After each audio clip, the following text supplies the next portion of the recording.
Muy bien, me parece bien. Que con Gadotti pues vamos a hacer una lectura más bien exploratoria. Sí, a lo mejor leer el prefacio, el prólogo, porque justamente por ahí quiero comenzar el día de hoy, haciéndoles algunos cuestionamientos. Y al final concluimos revisando sus temas, ¿no? Vamos a ir de a poco desarrollando esta problemática de investigación, pero vamos a ir delimitando. Recuerden que según el programa que les compartí, el día de hoy estamos revisando lo que es delimitar nuestro tema de investigación. Bueno, antes de comenzar, no sé si tengan algún comentario, duda, pregunta o inquietud.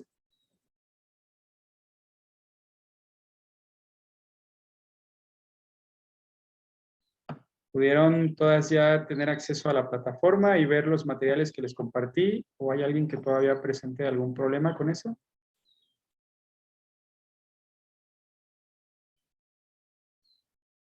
¿No? Bueno, muy bien.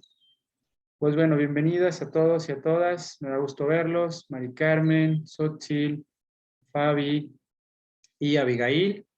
Me parece que falta aquí en Esther nada más. Y Cristina, ¿verdad? Creo que son las que faltan. No, Esther nada más. Hola, profe, buenas tardes. Hola, hola, ¿qué tal, Fabi? ¿Cómo estás? Bien, bien, gracias, profe. Qué bueno. Pues muy bien, vamos a comenzar. Si no tienen mayor preguntas, pues adelante. El día de hoy vamos a comenzar a revisar delimitar el tema de investigación y vamos a relacionarlo con lo visto la semana pasada. Pero bueno, les hago una primera pregunta, que me parece que ustedes que llevaron un trimestre anterior, probablemente algún profesor o profesora se los haya mencionado, y si no, pues lo vamos a discutir un poquito ahora. ¿Ustedes saben por qué su carrera se llama Ciencias de la Educación?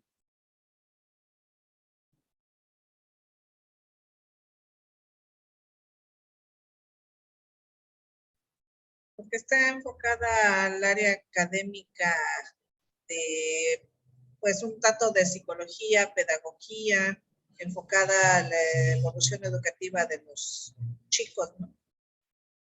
Sí, muy bien. Muy bien. ¿Alguien más? ¿Algo más que quiera complementar lo que dijo su compañera Mari Carmen? Adelante, Fabi. Porque para tener educación, obviamente tenemos que desenvolvernos en todas las demás áreas, que son la sociología, la psicología, y conocer un poco más de ellas. Muy bien. Sí, tiene que ver con ello. Muy bien. ¿Algún otro comentario? Bueno, sí, definitivamente lo que comentan pues es justamente fundamentado en ello. ¿Por qué ciencias y lo dice Gadotti por ahí también en alguna parte, ¿por qué se le ha llamado ciencias de la educación? Porque son desde diferentes áreas, desde diferentes ciencias, las cuales vamos a tratar de explicar a diferentes problemáticas educativas. Y entonces ahora que ustedes están decidiendo o definiendo un tema de investigación, una de las primeras cuestiones que deben de plantearse al inicio es esa: ¿en qué disciplina me muevo? ¿Por qué? Porque la sociología, la psicología, la antropología, la pedagogía, la historia, la filosofía y muchas otras más han aportado algo a la educación, ¿no? Por ejemplo, tenemos a Rousseau, que se considera filósofo, pero también aporta a la educación con el Emilio. Este texto de Rousseau, el Emilio, o de la educación, pues va a aportar y va a sentar unas bases para la educación. Y por eso es que les compartí los textos de Gadotti y de Palacios, para que ustedes tuvieran una visión panorámica de lo que en historia de educación se ha dicho o se ha escrito, ¿no? Incluso desde Sócrates, por ejemplo, podemos hablar de la paideia. Cuando Sócrates iba por la plaza pública, iba de alguna manera, y lo entrecomillo, iba educando a la gente, iba educando con el ejemplo, y él decía que la filosofía no tendría que estar encerrada en los libros, sino que tenía que ser una filosofía de vida, una filosofía de todos los días, una filosofía que se tenía que estar revisando justamente desde esa área. Entonces, lo primero que ustedes deben tener claro en este tema de investigación que están generando es justamente eso. ¿En qué disciplina me muevo? Desde la sociología tenemos también un método y unas teorías. Hay autores sociológicos, psicológicos, antropológicos, filosóficos, como ya les decía, que han aportado a la educación. Y la primera cuestión que ustedes deben de ir aclarando para poder centrar y delimitar su tema es eso, ¿cuál es la disciplina que vamos a retomar? Muy bien, también hay que considerar algo muy básico. Tenemos que para hacer y realizar una investigación tenemos que seguir un método. ¿Pero qué es un método? Un método, en palabras sencillas, se puede definir como un camino a seguir. ¿Vale? La ciencia y la cocina se parecen en algo. ¿En qué creen ustedes que se parece, en términos muy, muy sencillos o muy simples, la ciencia y la cocina?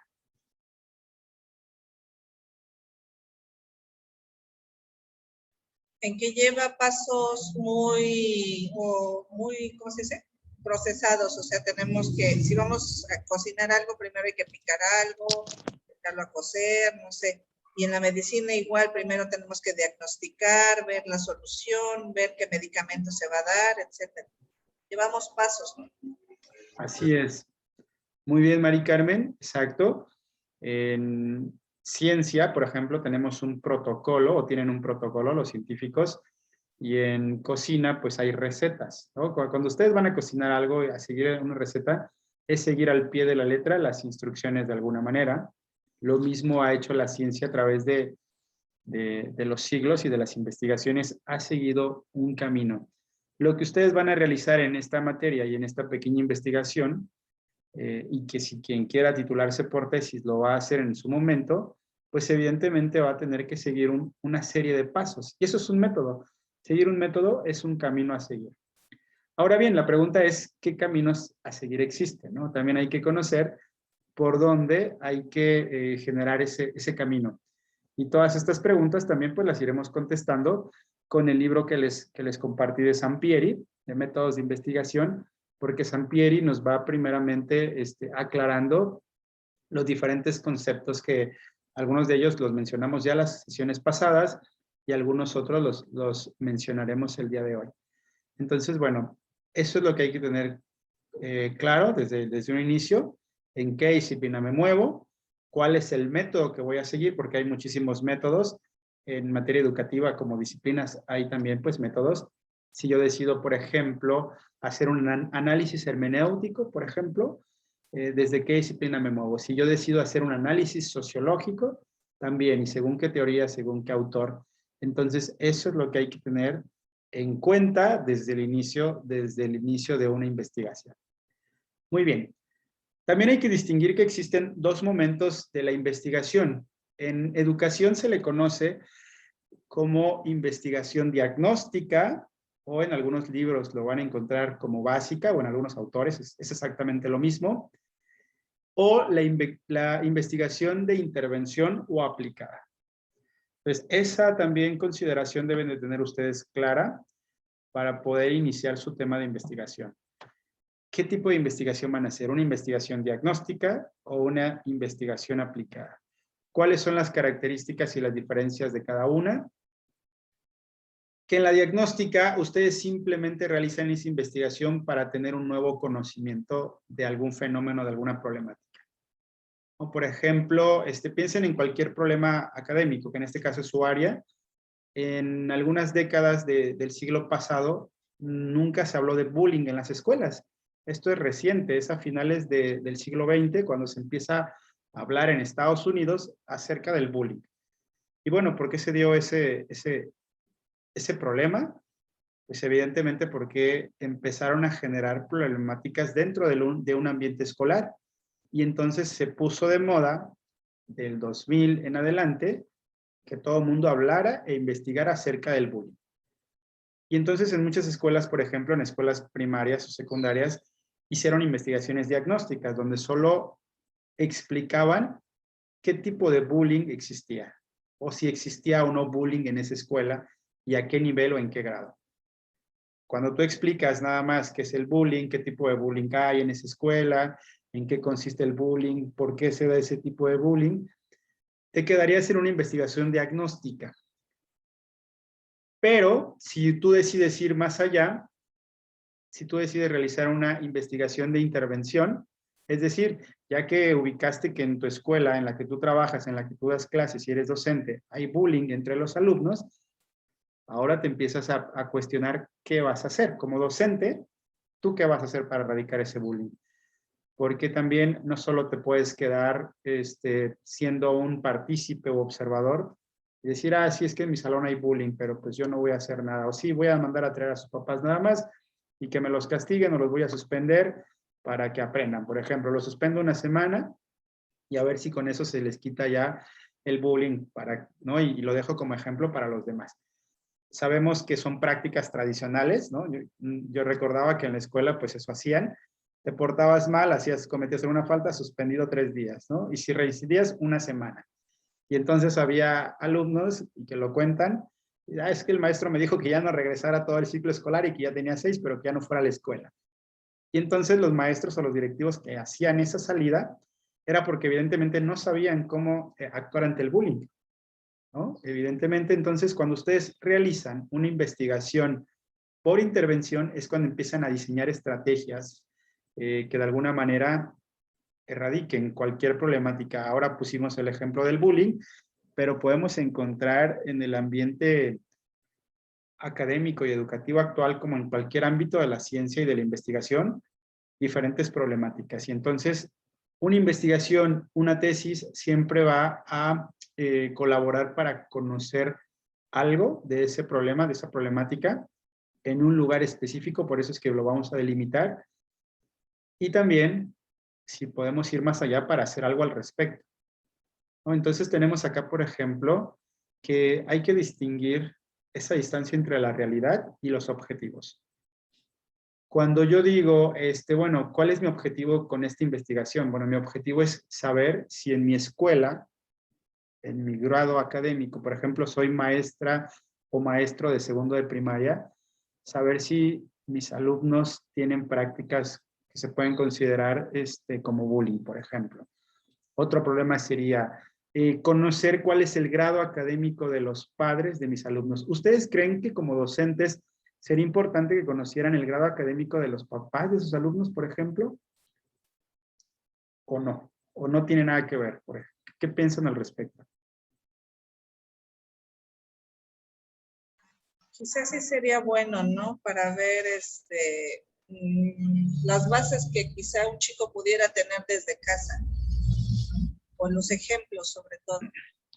Así es, y el apoyo también, porque sucede que a veces los padres no le dan la importancia a la escuela, ¿no? Nosotros podemos estar ahí, ser unos grandes maestros, llevar muchas estrategias didácticas o de aprendizaje, y si la otra triada, la otra parte de la triada, que son los padres y los alumnos, pues le restan importancia, pues será como en vano también nuestro trabajo. Entonces es importante, siempre que lleguemos a un ambiente académico y educativo, pues hacer un diagnóstico, ¿no? Saber quiénes son mis alumnos, cuáles son sus gustos, sus intereses, sus necesidades.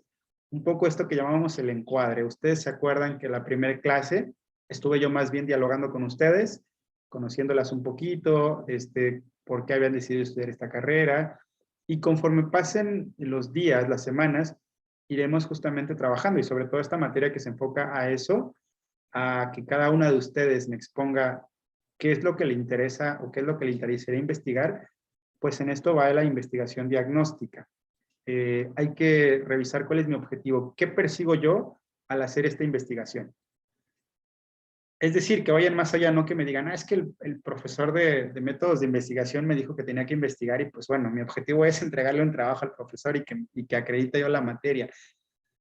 Por un lado sí, ese es un objetivo, pero por otro lado también, como les había dicho, que ustedes disfruten de esta materia y que sobre todo logren hilar lo que ya vieron con los demás profesores y profesoras y que a partir de eso empiecen a generar áreas de interés para ustedes, ¿no? hay quien decía, el tema no lo decide uno, sino que el tema es quien elige a uno, ¿no? Es como el sombrero de Harry Potter, cuando se pone y decide a qué casa te vas a ir y el sombrero te dice, bueno, tú te vas para Gryffindor, tú te vas para Slytherin, un poco así. Los temas nos van encontrando a nosotros mismos. Yo, por ejemplo, cuando realicé mi investigación de la maestría, tenía varios temas y muchos intereses. Al final, yo realicé una investigación con un programa que estaba trabajando, que quizá ustedes conocen, que es Educatón, y mi investigación fue con ese programa, ¿no? A pesar de las variantes y de los otros temas que tenía, pues finalmente me decidí por este programa. Y terminó siendo una investigación diagnóstica, pero también la finalidad era en algún momento hacer una investigación de intervención, ¿no?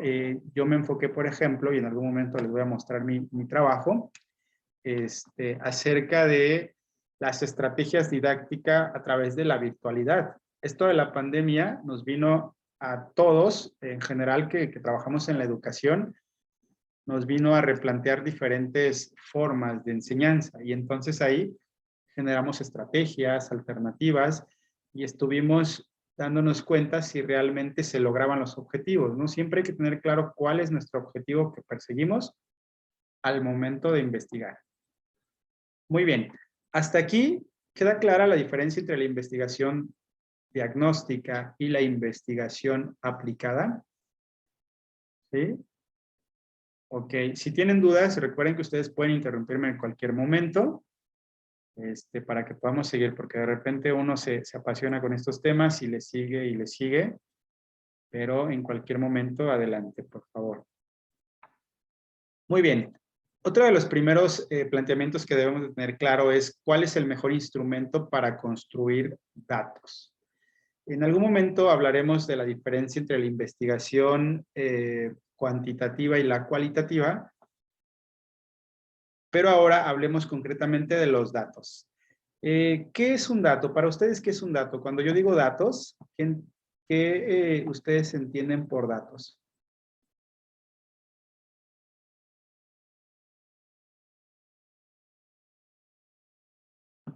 Son los primeros pormenores que nos pueden dar de un tema, ¿no? Muy bien, sí. Los pormenores de un tema, muy bien.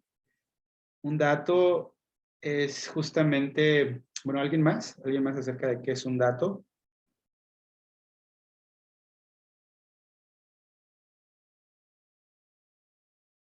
Sí, en general, pues es esa información a la que podemos acceder de acuerdo a investigaciones previas, ¿no? ¿Cómo llegamos a un dato? Pues a través de esta investigación.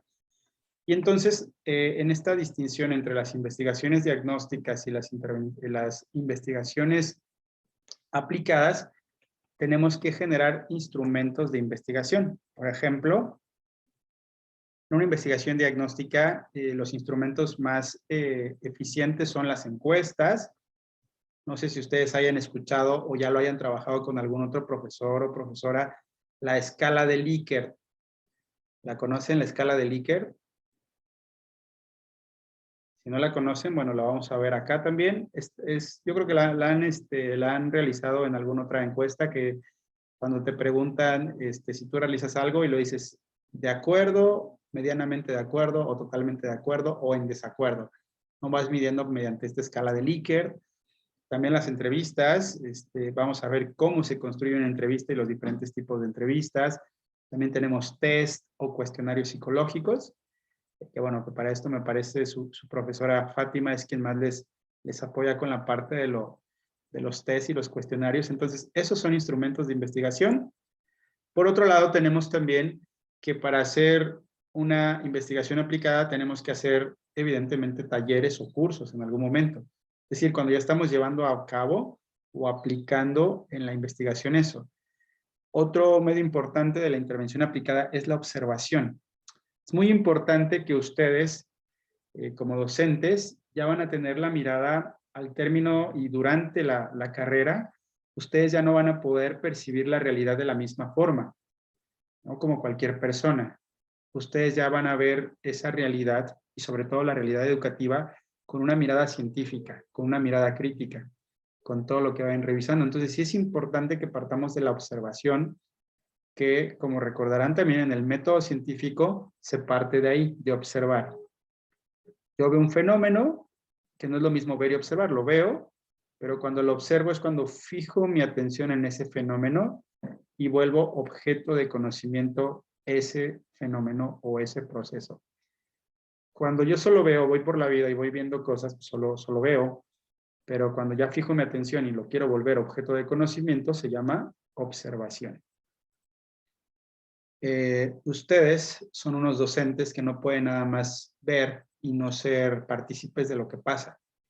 En algún momento estarán conviviendo con sus alumnos por lo menos un ciclo escolar.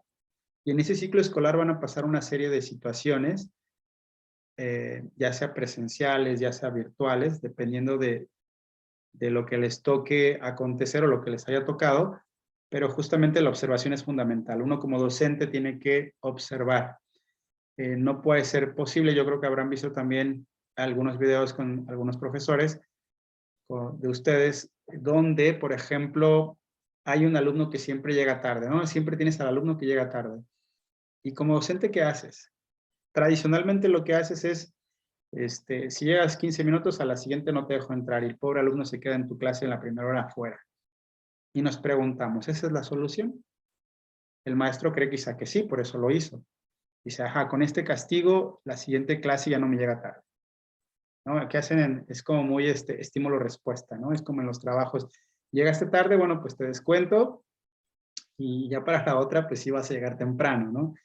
Sin embargo, con los estudiantes es más complejo, no es tampoco tan sencillo. Aquí lo primero que tiene que preguntarse el docente, el profesor, la maestra, es ¿por qué llega tarde mi alumno? ¿En qué contexto vive? ¿Qué circunstancias lo rodean que hacen que llegue tarde? ¿No? Y entonces hay muchos videos, ustedes en algún momento les voy a compartir también algunos. Hay unos donde pues los alumnos van y antes de ir a la escuela hacen una serie de actividades o de trabajos que en la escuela o en la casa, perdón, en la casa se les pide. O hay incluso quienes tenían que ir o que vienen de muy lejos y entonces por eso llegan tarde, ¿no? Por eso llegan tarde. Entonces, siempre hay que entender cuál es el contexto de cada uno y cómo lo vamos a entender, pues a través de la observación, ¿no? Ustedes con todas las materias que están revisando en las demás áreas, pues van a dar cuenta o van a caer en cuenta que se van a dotar de una serie de estrategias para poder diagnosticar, para poder intervenir entre cualquier situación que ustedes perciban en las aulas y en los ambientes de aprendizaje. Muy bien, y la última, pues serían las entrevistas. También las entrevistas son tan flexibles que las podemos encontrar en investigaciones básicas como en investigaciones aplicadas. Muy bien, hasta aquí, ¿hay alguna duda, pregunta o comentario? No, si no hay dudas, bueno, pues continuamos, seguimos. Muy bien, hablemos ahora justamente de los enfoques de la investigación. Algo que ustedes deben tener claro desde el inicio es si su investigación será cuantitativa o cualitativa, o también las posibilidades de que sea mixta, puede ser cuantitativo y puede ser cualitativo.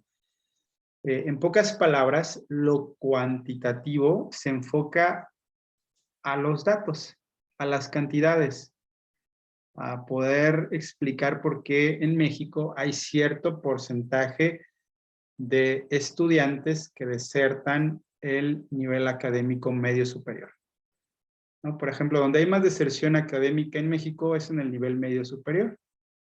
Del porcentaje de cierto porcentaje que entran, terminan y concluyen la primaria, otro porcentaje concluye la secundaria, pero en donde hay mayor deserción escolar es en el medio superior.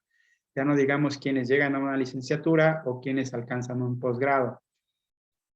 Del 100% de alumnos que ingresan a la educación primaria, ese 100% o de cada 100 alumnos, ¿cuántos creen ustedes que terminan un posgrado? Y cuando me refiero a posgrado, puede ser una maestría o un doctorado. De cada 100. ¿Alguien tiene el dato? ¿Alguien ha escuchado de eso? ¿Alguien supone.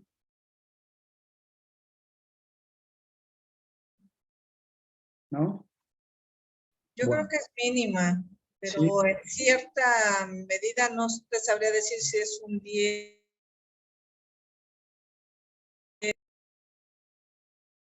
Ok, según datos del INEGI, de cada 100, el 2% llegan a un posgrado.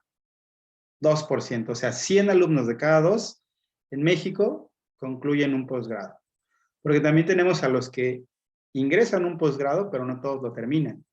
Entonces estamos hablando de quien ya concluyó un posgrado son en promedio el 2%. Y son datos del INEGI. Por ejemplo, ustedes cuando hagan una investigación de este tipo, ¿dónde van a encontrar los datos? Pues en fuentes confiables, en fuentes institucionales. Una de ellas es el INEGI. ¿Vale? Muy bien. Entonces, las investigaciones cuantitativas tienen que ver con las cantidades, los datos, con hacer gráficas, con ir a investigar datos y llegar a, pues, un dato en específico. ¿Me ayudas, Mari Carmen, a leer la definición de cuantitativo, por favor?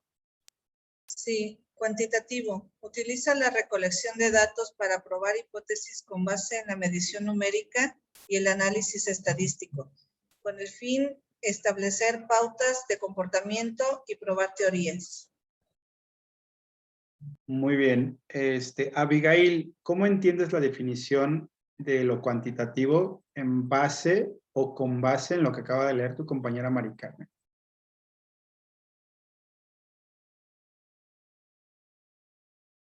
Pues, así como nos explicaba, ¿no? Investigar, por ejemplo, no sé, todos los datos para ver, pues algo que queremos saber, ¿cómo les explico? No sé, como decimos, ¿no? Cuántos habitantes son, cuántos habitantes hay, ¿no? Pues ver todo, buscar y ya de ahí, ver el número de cuántos somos, más o menos. Sí, muy bien. Justamente para explicar o para comprobar las hipótesis que tenemos. Por ejemplo, si yo soy docente y mi hipótesis es, o soy investigador de la docencia o de la educación, y tengo una hipótesis. Mi hipótesis es de que los alumnos de papás que no concluyeron la secundaria, muy probablemente no les gusta leer.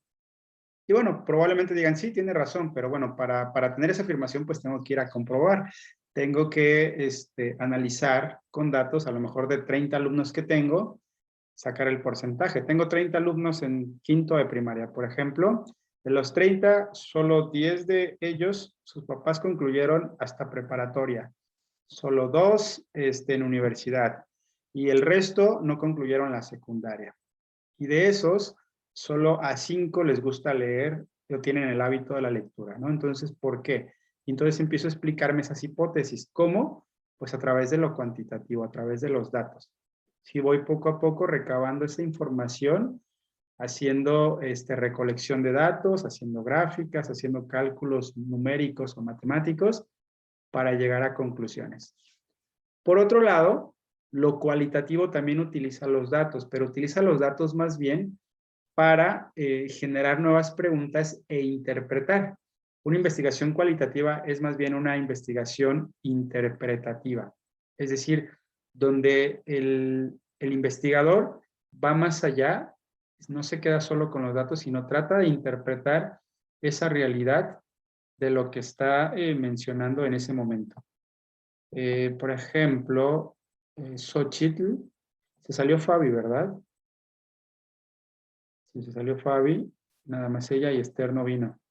Bueno, Xochitl, no sé si me puedas ayudar a leer lo que dice abajo de lo cualitativo. Yo la ayudo, profe, porque creo ella tiene problemas con su audio. Sí, ok. Si me escuchan, cualitativo, Sí, cualitativo, así es. utiliza la recolección y análisis de los datos para afinar las preguntas de investigación o revelar nuevas interrogantes en el proceso de interpretación. Muy bien, sí te escuchamos, Xochitl, gracias. Justamente es eso, ¿no? La diferencia entre uno y otro métodos es que el cualitativo va más a la interpretación del investigador. Sí trabaja con datos, pero luego, ¿qué hacemos con esos datos y cómo los interpretamos y cómo generamos nuevas interrogantes a partir de lo cualitativo? Actualmente, en materia educativa, se ha puesto muy de moda, o la mayoría de investigadores trabajan con enfoques mixtos. Por un lado lo cuantitativo y por otro lado lo cualitativo. Tener y recolectar una serie de datos para explicar procesos y a su vez explicar esos datos o darles una interpretación para generar nuevo conocimiento. Muy bien. Continuamos.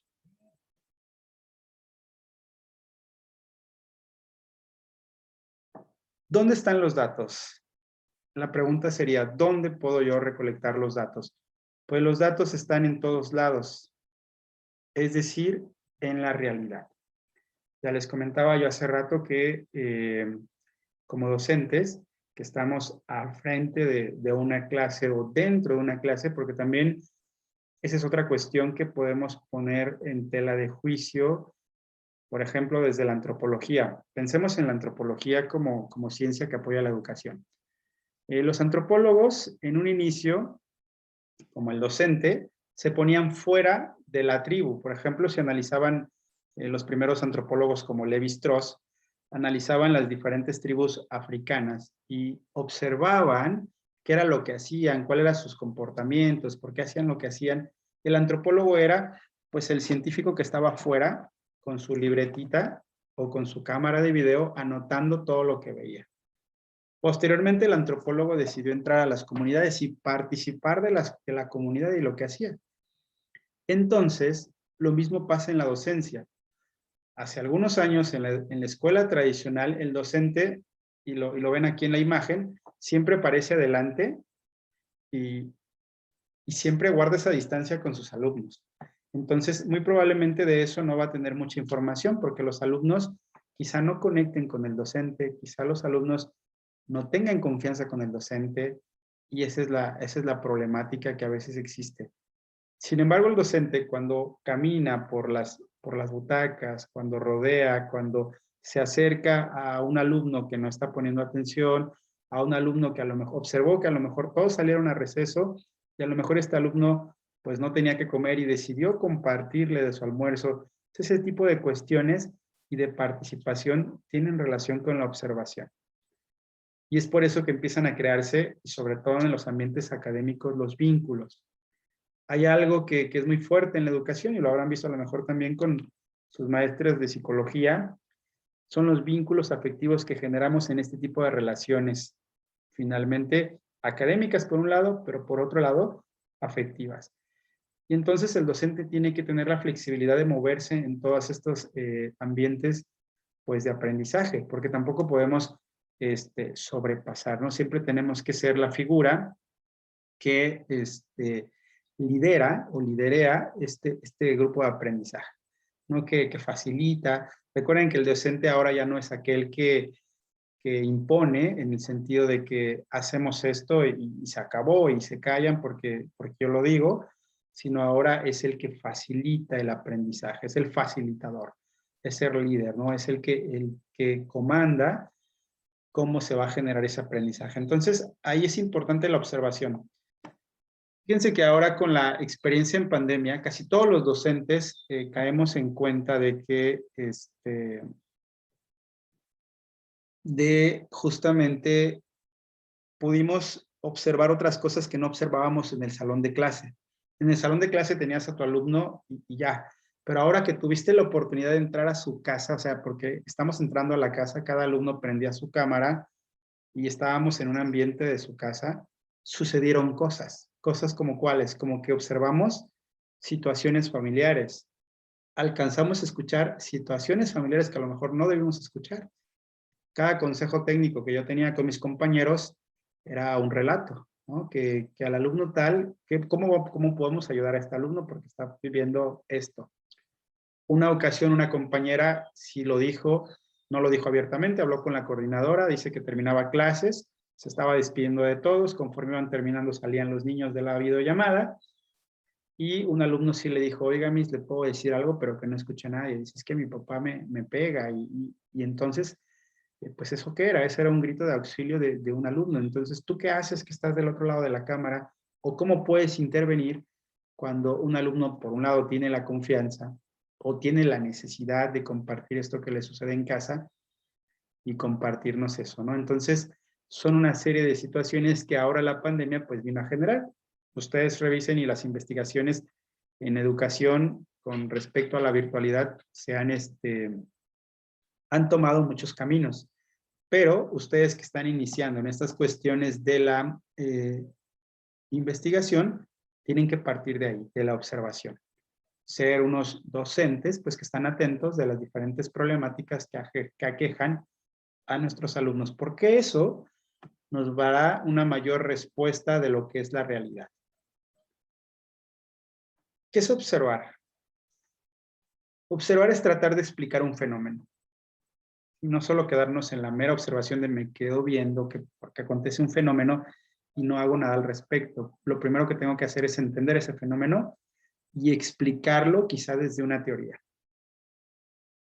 Tengo estas dos esferas que de alguna manera representan a la realidad, que bueno, quizá podemos poner en tela de juicio qué es eso de la realidad, pero bueno, tomemos que la realidad es esto que nos acontece todos los días. Y luego, ¿cómo explico esa realidad con las diferentes teorías o conceptos que nos han dado los diferentes autores? Esto que llamamos después en una investigación el marco teórico, ¿no? Por ejemplo, desde la psicología, voy a explicar la conducta de los estudiantes de preparatoria desde Freire, desde, por ejemplo, Freinet y desde Montessori. Entonces ocupo esos tres teóricos, es mi marco teórico, porque a lo mejor los tres hablan del mismo problema y trato de explicar este fenómeno que yo observo en la realidad. ¿Vale? Por eso es que de entre las cosas que van a ver a lo largo de esta carrera, es eso, diferentes teorías, diferentes conceptos y diferentes ciencias. La psicología, la filosofía, la antropología, a lo mejor en algún punto, la historia, o los autores en general, ¿no? Por ejemplo, menciónenme ahora algún autor de los que hayan revisado o alguna teoría que les haya llamado la atención en materia educativa. Por ejemplo, ¿a quién me pueden mencionar? ¿Alguien que recuerden que hayan visto con algún profesor o profesora?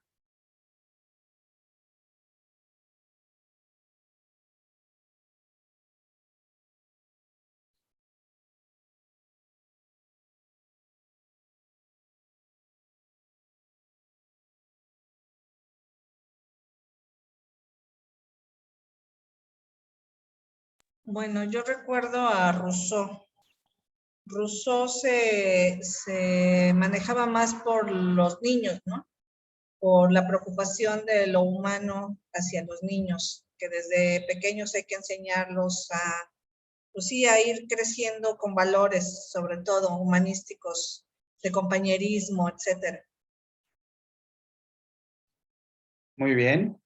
Y bueno, Rousseau fue el que dijo que el hombre es bueno por naturaleza, que la sociedad es quien lo corrompe, por ejemplo. Entonces, vamos a explicar ahí, porque a veces las perspectivas cambian. Hay quien dijo que el hombre es malo por naturaleza y es la educación la que lo vuelve, ¿no? O el contacto con los otros es la que lo que lo tiene que volver bueno, ¿no? Entonces, sí, Rousseau, por ejemplo, desde los valores, desde lo humano, desde la naturaleza, él habló del ser humano natural, ¿no? De la naturaleza del ser humano, pues trata de explicar un fenómeno en la realidad, ¿no? Creo que Rousseau sí fue el que dijo, dice, denme a un niño y lo voy a convertir en un hombre excepcional, ¿no? Es decir, con todos los valores y la educación que le iba a dar.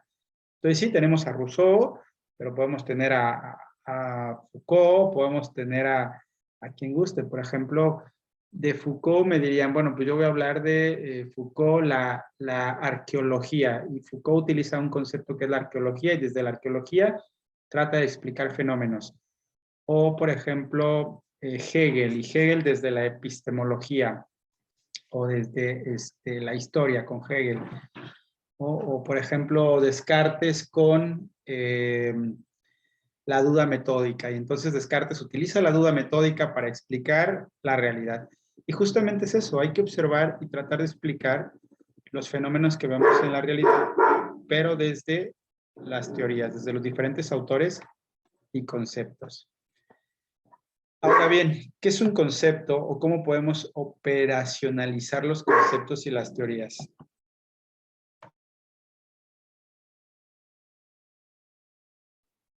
¿Qué significa operacionalizar? Significa llevarlos a la realidad. Tenemos ahí dos conceptos que creo que en algún momento se los mencionaba, pero ahora los revisamos. El concepto de capital cultural y el concepto de zona de desarrollo próximo. ¿Qué es el capital cultural? Lo que cada persona posee en cuanto a nivel de estudios, saberes o experiencias. Cada uno de ustedes tiene un capital cultural específico. Un capital cultural, un capital económico, un capital educativo, pero el capital cultural tiene que ver con justamente cuál es su nivel de estudios, qué es lo que saben, qué experiencias han tenido, en qué han trabajado, a qué se han dedicado, qué han visto en la vida. Todo eso, lo que ustedes llevan consigo, se le conoce como capital cultural. Hay cosas, hay saberes que aprendieron en la escuela y que están aprendiendo en la escuela, pero hay otro tipo de saberes que no van a aprender en la escuela. Y esto, bueno, va a pasar en casi todas las áreas en las que ustedes se desarrollen o en las que casi cualquier área del saber. Por un lado está la teoría. En la escuela generalmente lo que aprendes es la teoría, pero en la práctica eso lo aprendes a veces en el trabajo, ¿no? Por eso es que los universitarios a veces tienen que hacer prácticas, a veces tienen que hacer un servicio, para que vayan combinando. Aquí, por ejemplo, el primer día yo les preguntaba si alguna de ustedes se dedicaba a algo relacionado a la docencia, y ustedes ya me comentaban, pues que sí, ¿no? Es más fácil cuando te dedicas a la docencia tener un tema de investigación, porque observas tantas cosas que dices, bueno, pues yo ya tengo tema de investigación porque en donde yo trabajo veo esto, veo esto. Y si no, como decía Esther el otro día, pues yo tengo a mis hijas y todos los días que entran a la escuela, pues me doy cuenta o me percato de ciertas cosas. Entonces ahí podemos generar temas de investigación. Siempre vamos con nuestro capital cultural, que es todos los saberes que hemos generado o que hemos acumulado a través de la vida. Y la zona de desarrollo próximo es lo que vamos a alcanzar o vamos a lograr como personas. Siempre tenemos como niveles. Por ejemplo, revisen todos los planes y programas de cualquier nivel educativo y siempre tiene como los objetivos y como los saberes a alcanzar. Por ejemplo, ¿qué tiene que saber un niño como básico para pasar de primero de secundaria a segundo? ¿Qué tiene que saber en segundo para poder pasar a tercero? ¿O qué tiene que concluir en la primaria para poder pasar a secundaria? ¿O con qué saberes tiene que contar para seguir a la siguiente zona de desarrollo próximo? Es decir, al siguiente nivel educativo. Entonces, ustedes, por ejemplo, son alumnas de esta licenciatura en Ciencias de la Educación, pero están generando su zona de desarrollo próximo. Dejar de ser alumnas para ser licenciadas, para ser profesionistas o profesionales de la educación. ¿Y cómo? Pues a través de todo este capital cultural que se va generando, ¿no? Los saberes que tienen todos los días, los saberes que tienen cada 8 días con sus profesores, todo eso es justamente de lo que van a partir para poder relacionar, para poder interpretar esa relación entre conceptos y realidad. Ya no van a ir con la mirada de cualquier persona, ¿no? Ahora que estuvo la pandemia, casi todos opinaban de educación, ¿no? Todo el mundo opinaba de educación. Ustedes vean las redes sociales inundadas de educación, ¿no? Críticas al maestro, críticas a los alumnos, videos, muchas cosas, ¿no? Ahora que tenemos como lo viral y las redes, todo el mundo se volvió experto en educación, y entonces, pues ustedes ya con todos estos conceptos se darán cuenta que la realidad es tan compleja que a veces no es tan fácil explicarla. pero todo el mundo habla de la realidad en general. ¿Vale? Muy bien. Bueno, hasta aquí, no sé si he sido claro, y si no, pues coméntenme si tienen alguna duda, alguna pregunta o algún comentario. Adelante, yo les escucho. Voy a dejar de presentar y pasamos a la sesión de preguntas e inquietudes.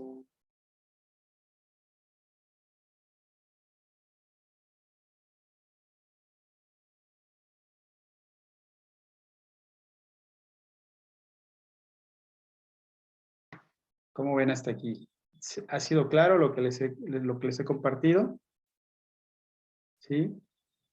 Estamos iniciando este recorrido y este camino por la investigación, y entonces por eso es que estos conceptos básicos hay que irlos manejando, hay que irlos conociendo, ¿no? Porque finalmente a partir de eso es que nosotros desarrollaremos nuestra investigación.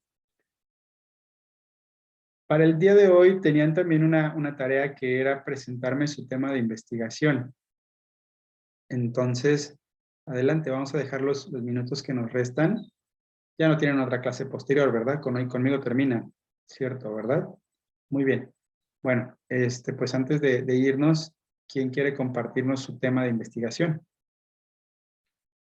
¿Cómo ha quedado? Su posible tema de investigación. Yo no lo tengo aquí a la mano, profe, porque estoy en otra computadora, pero mi teoría era lo que platicábamos hace 8 días, investigar sobre la problemática del Internet y las computadoras en esta pandemia, ¿no? El cómo se tuvo mucha gente que hacer, ahora sí que casi un artista de la computación para poderse comunicar con los alumnos. Había quien no tenía computadoras, había quien no tenía ningún dispositivo para poderse comunicar, etcétera. Ese fue mi tema, básicamente. Pero no lo tengo aquí a la mano. Ok. La idea es buena, pero también recuerden que para empezar a generar temas hay que empezar a hilar las oraciones. O sea, ¿cómo relacionas internet, computadora, estrategias didácticas? Porque también no me queda tan claro. ¿Se acuerdan que había una diapositiva donde hablábamos de cuál es mi tema, cuáles son mis sujetos, objetos de investigación, cuáles son los factores o variables, y luego al final, cuál era mi pregunta de investigación? Tenía que relacionar todos los objetos o sujetos de investigación, que aquí son, porque no me queda claro si hablas de los alumnos. ¿Quién es el artista de la educación, los alumnos o los maestros, o ambos? Porque también, fíjate que estás tratando de abarcar muchas cosas, y en eso va la delimitación. Nos dices y nos mencionas qué pasa con los que no tenían computadora, ¿no? Entonces, habría que precisar ahí bien claramente si tu investigación se va a enfocar en los alumnos que no tuvieron un dispositivo a la mano, qué y cómo aprendieron, podría ser la pregunta. ¿Qué y cómo aprende un alumno en época de pandemia cuando no cuenta con internet ni con ningún dispositivo? Pudiera ser. Pero aún así hay que afinarla, ¿no? Esta se me acaba de ocurrir, hay que afinarla. O si te refieres a los docentes de tal primaria en Cuernavaca, ¿qué estrategias usaron durante la pandemia? ¿O qué estrategias usaron con los alumnos que no tuvieran un dispositivo y que no podían comunicarse? ¿No? Se hizo muy viral también, por ejemplo, los maestros que se iban en bicicleta, para los alumnos que no tenían acceso a internet, iban en bicicleta porque no pasaban coches hasta allá, o iban en su coche a dar la clase allá, ¿no? Entonces, por ahí habrá que precisar bien la oración y la pregunta. Que por eso Sí, te decía. lo voy a acotar más hacia los alumnos que no tienen acceso. Perfecto. Entonces así ve escribiendo, aunque sea en tu cuaderno, en la hoja de Word, cuál es tu posible tema. ¿Vale, Mari Carmen? Para que nos quede ya como en forma de pregunta. En forma de pregunta, recuerden, porque es una problemática que nosotros vamos a tratar de explicar desde la investigación. Muy bien. Gracias, Mari Carmen. Abigail.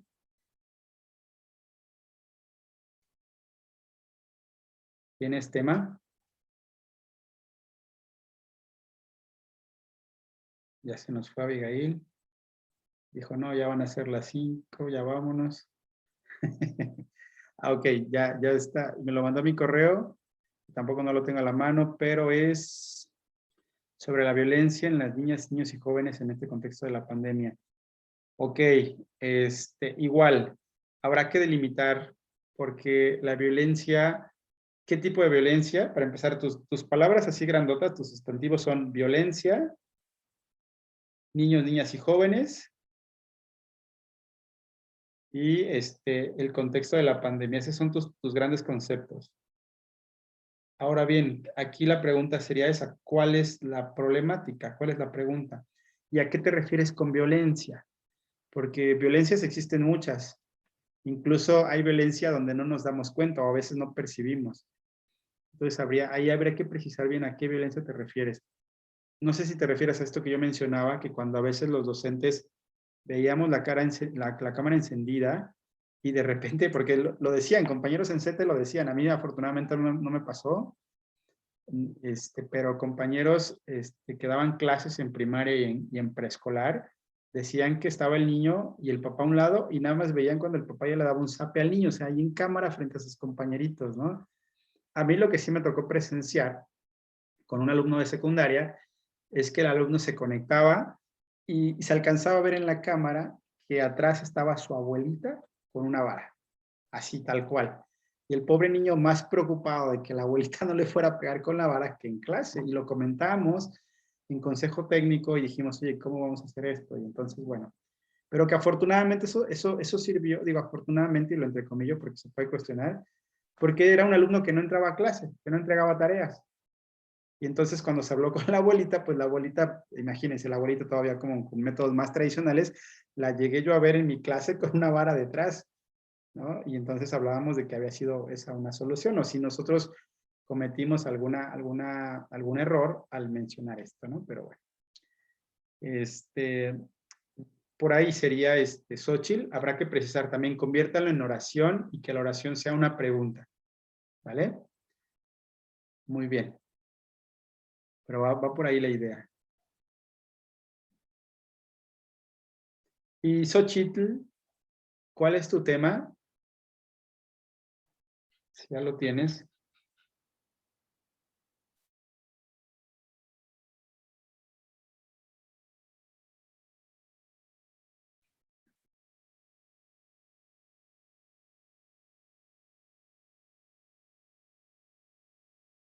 Ajá, no he revisado lo que me entregaron esta semana, lo reviso también el fin de semana para hacer las observaciones, pero también si hoy lo pueden compartir, adelante, lo vamos corrigiendo. Recuerden que el tema o posible tema de investigación va a irse cambiando, va a irse afinando, va a irse precisando.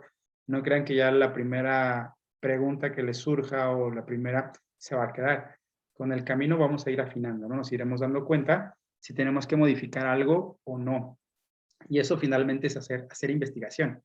Porque tenemos hipótesis, tenemos supuestos, pero conforme el camino, pues iremos modificando, precisando si nuestro tema está bien planteado o tenemos que hacerle las precisiones adecuadas.